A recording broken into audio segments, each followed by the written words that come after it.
So lockdown challenge number 5 is to get your dog to stop on command when it's running loose in the middle of a field.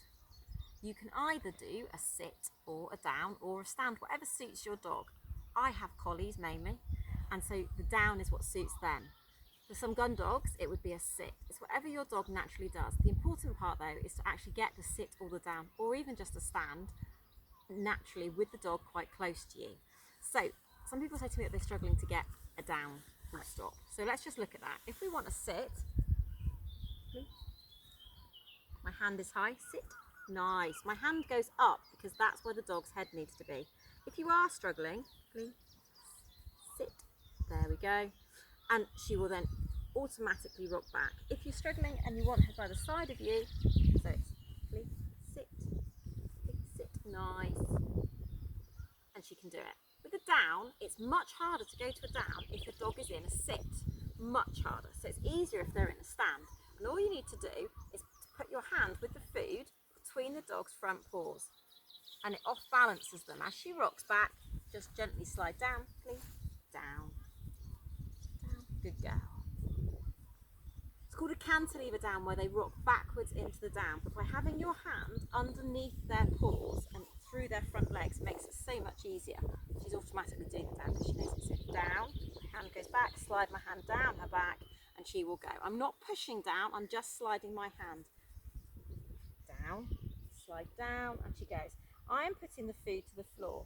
I then continue to reward to the floor because I don't want her head to come up.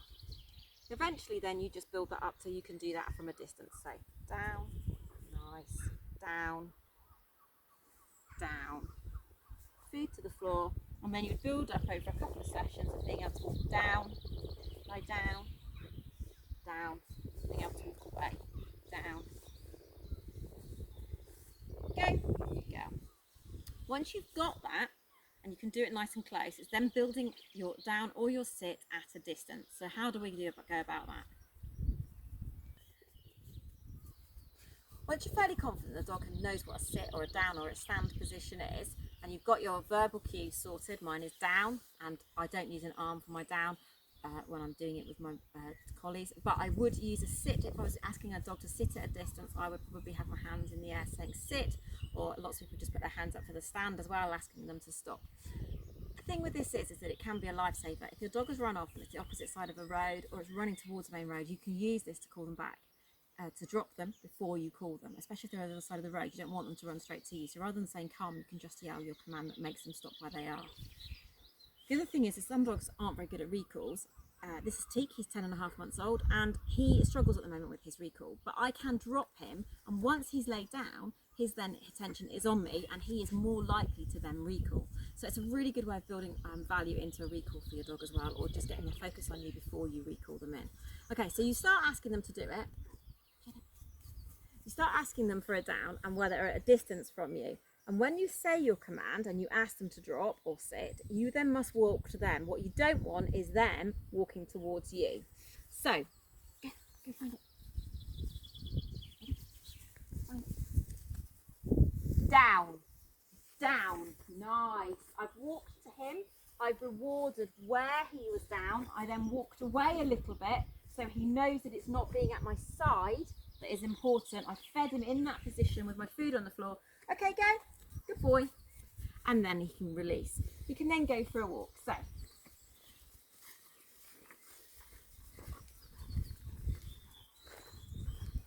down. Nice. Reward him in that position. Nice. Okay, go. Good boy. Okay, so I still walk towards him even though I know his down is reliable. Sometimes, as you said, when you first start out, you will end up walking practically to them. That does not matter. The important thing is that they haven't come to you. So,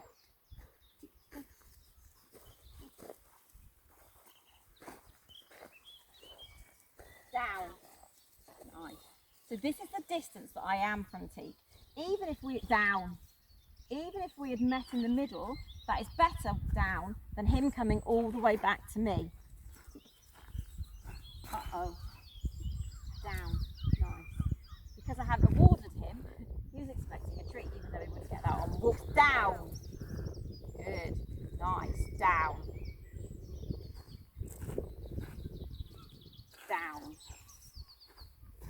go. So always release them when you are a distance from them, so they know that it's the distance that you were after. Step in towards them, walk at them, get the position, walk away, and then release them. It is a lifesaver, and it is really, really helpful to have, especially when you've got other people's dogs running at yours and you know that you have got instant control from a distance. As I said, think carefully about the position that you are going to use for your dog. If you've got collies, then the down is the obvious one. Gun dogs, it's usually a sit or a stand.